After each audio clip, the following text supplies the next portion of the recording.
Hello, friends, and welcome back to Stories About Entitled People. Let's start today's video with a family trip that went from picture perfect to petty chaos in record time. But before we begin, best way to support our channel is to leave comments, like, and subscribe with the turned on bell so you don't miss the new video every single day. Here we go. When family vacation turns into a fashion emergency. So this happened recently, and honestly, I'm still annoyed enough to rant about it. My sister, let's call her Jane, and her husband organized and fully sponsored a 2-day family beach trip as their big treat before flying back to the UK. They made a whole thing out of it, invited everyone, handled the bookings, told us not to worry about anything. It was supposed to be this sweet one last hurrah before we leave moment. Day one, perfect. Actually perfect. The food was great, everyone was joking around, the weather was amazing, no drama whatsoever. It was one of those rare family days where everyone gets along and you think, wow, we should do this more often. And then day 2 happened. Jane woke up in a good mood, same as everyone else. A few hours in, all us sisters decided to go swimming. Before the trip, she'd already asked if she could borrow her favorite swimsuit of mine. I forgot to pack that specific one, but I brought an extra and told her she could use it. She said it was fine. That is, until she saw the new swimsuit I was wearing. Suddenly, she didn't want the one I offered. She wanted the one off my actual body. She literally said, I want that one instead.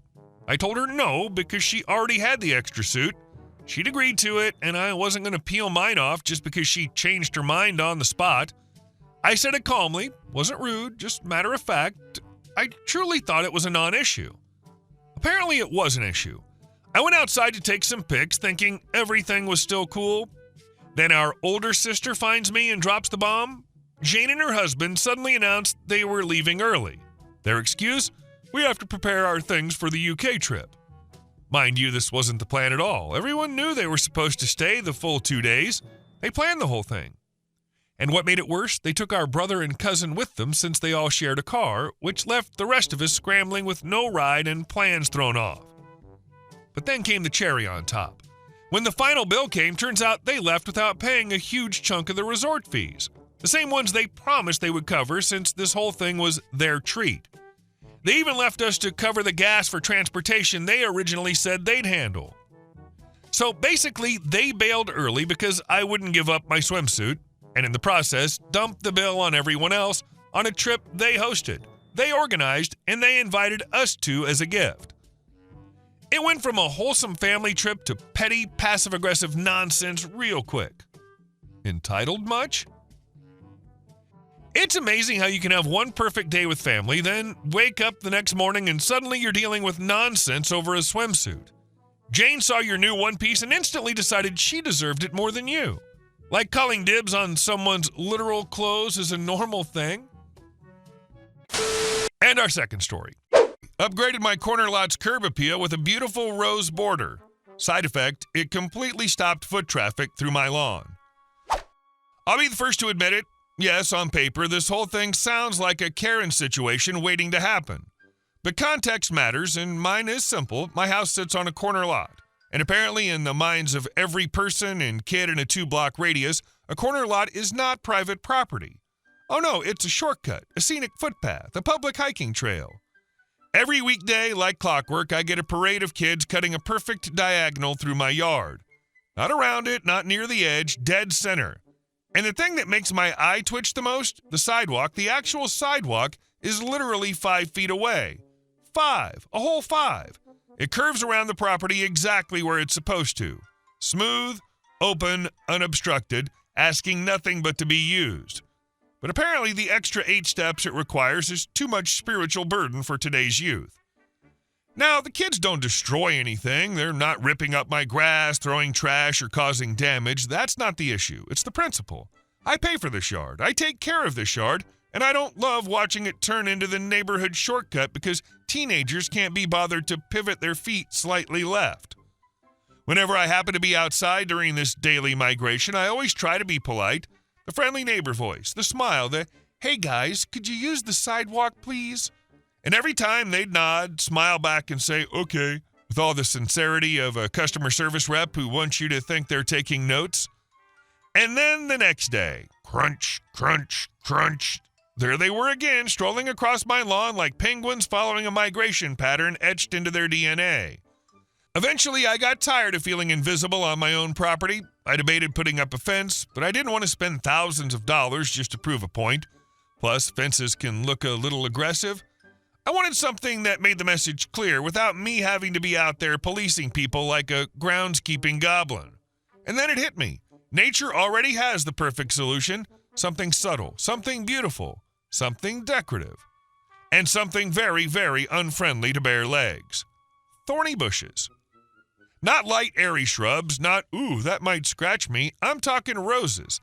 Dense, structured, ornamental roses. Nature's pretty little barbed wire. The kind of plants that look angelic from a distance, but will absolutely humble you if you shove your body through them. So I hired a landscaping crew. They came in and built a full, lush, strategically placed border of roses along the exact path the kids always cut through. Thick enough to block the shortcut, gorgeous enough that no one could accuse me of being confrontational, and prickly enough to make sure the message was clear on first contact. No yelling, no reminders, no signs, no more fake smiles from teenagers who never intended to listen in the first place. Just an elegant, silent perimeter that does all the enforcement for me. And wouldn't you know it, the day after the roses went in, one kid tried to take the old path out of habit, one brush against the thorns, and suddenly every child on that block rediscovered the ancient, forgotten art of using sidewalks. Turns out a few roses can teach boundaries better than I ever could. The kids weren't being malicious. They were being lazy. The diagonal across your lawn was the shortest, easiest route. You didn't just ask them to be less lazy, you physically removed the easy option. By planting the roses exactly on that desire line, you made the correct path. The sidewalk, the only logical and comfortable path. And our next story. A man who tried to police a parking spot met the real police. I took my 3-year-old son to a busy shopping center one weekend.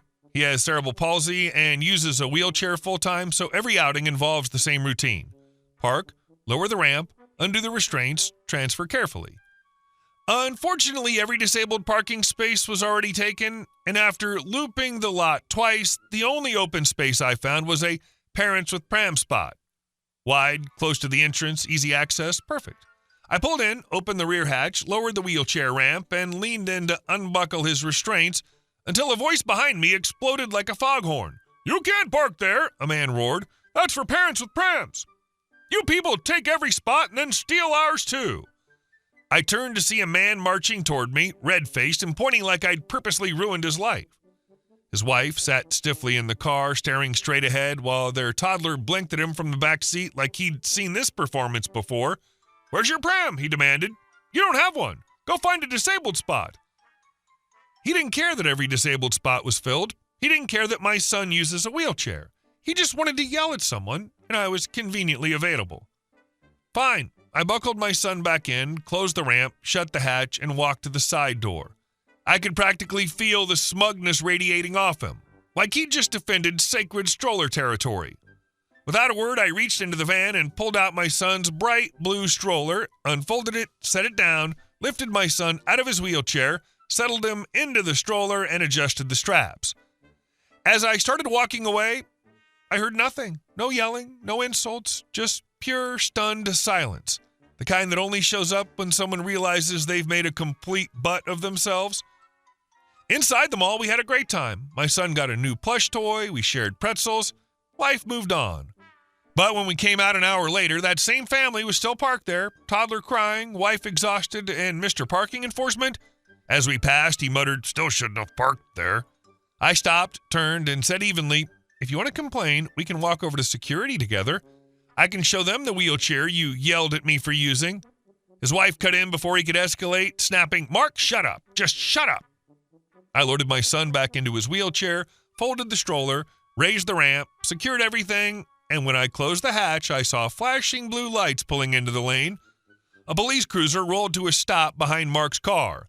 The officer stepped out and approached him. "Sir, we got multiple calls about a man screaming at a mother with a disabled child in the parking lot. That you?"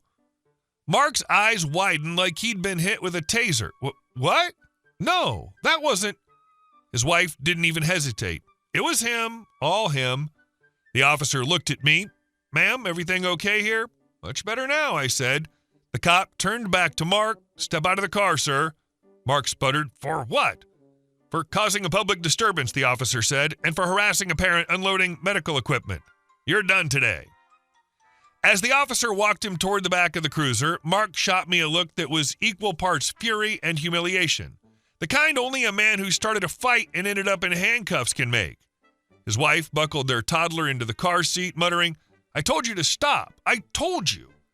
I shut my hatch, gave her a small nod, and drove out of the parking lot, passing Mark as he sat in the back of the cruiser. Cheeks burning, ego shattered, and absolutely silent for once. The parking lot never sounded so peaceful. The funniest part about this story is how fast the man escalated his outrage compared to how fast his credibility collapsed. He barked orders like he ran the entire parking complex, fully convinced he was the chosen protector of pram spaces, and then OP pulled out the stroller and his whole argument dissolved on the spot. And our last story. They thought our land was a public park. My 6'8" husband corrected them. My husband and I live in a semi-rural area in the Texas Hill Country.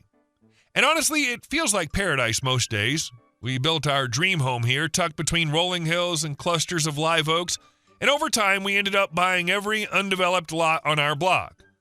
Not for resale, not for future construction, just to keep everything natural, quiet, and peaceful. We love having a little sanctuary for the deer, foxes, wild turkeys, and the occasional confused turtle that wanders through like it owns the place. But apparently, when some people see undeveloped land full of trees, their brains short-circuit and translate it into public playground, because despite the fact that we own every inch of that property, folks seem to think nothing of wandering in to see what they can find. The entitlement of it all is wild. We've had people mushroom hunting, people exploring with dogs, people walking their toddlers through like it's a nature museum exhibit, all without even attempting to ask permission. It got so bad we ended up putting up bright orange no trespassing and private property signs all the way around the perimeter. They're not small, you can't miss them unless you're walking with your eyes closed, but some folks, they treat those signs like suggestions. I swear, the next time I see someone stroll through our trees like they're on a self-guided tour, I'm going to ask for their home address so I can go wander through their yard to see what I can find. Maybe I'll bring a little basket and pretend I'm foraging for berries. If they complain, I'll shrug and say, well, it looks pretty, so I thought it was fair game. Anyway, on to the incident from the other day.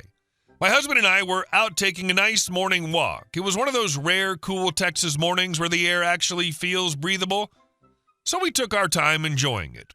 Up ahead of us, maybe 40 or 50 feet, was a couple walking with their son, around 12 years old. Nothing unusual, just another family out enjoying the morning. As we approached the stretch of land closest to our home, where we have a flatbed trailer parked, which is a pretty obvious, hey, someone owns this sign all on its own, we suddenly saw the kid wander right off the road straight onto our property. Not a tiny step, not an accidental foot over the line. He walked a good distance in, like he was supposed to be there. And the craziest part is parents just stopped on the road and waited for him. Now, maybe the kid was just stepping off to pee or pick up a rock or pretend he was a cowboy. Fine, kids do weird things. But even if he was, you don't just stroll onto someone's land past a giant no trespassing sign without blinking. And his parents didn't call out, hey buddy, get back here, or this isn't our property. They just waited. My husband saw it first, and he was not having it. He suddenly barked loudly enough to echo across the trees, "This is private property!" Let me explain what that sounds like coming from a man who is 6'8". When he yells, it's like God personally decided to drop his voice an octave. It booms. He could read a grocery list and sound like he's announcing the 10 Commandments. The couple practically levitated. The dad jumped like he'd stepped on a snake, and the mom grabbed her chest like her soul was trying to flee. They immediately started calling their son back, scrambling for apologies. The kid sprinted out of their trees like he'd been caught escaping prison. I couldn't help it. I chuckled. My husband isn't aggressive at all, genuinely. But when he yells, it gets results. Watching those parents realize they just let their kid wander onto someone else's property was almost cartoonish. They apologized once more and hurried off down the road, probably vowing to never let their kid wander off again. But when they were gone, I couldn't stop thinking about how common this kind of entitlement is. There's something about rural areas that makes certain people think boundaries don't apply, as if land only counts when it has a house on it, as if undeveloped property is just an outdoor extension of a public park. It baffles me every time. We paid for this land. We maintain it. We protect the wildlife that lives on it, and somehow there's always going to be someone who thinks it's fine to stroll right through like they're sightseeing. At least this time they backed off fast. Turns out nothing enforces property lines quite like a 6'8" man reminding you loudly that you're on the wrong side of them. Hey guys, thank you all for watching the video. I'll see you in the next one.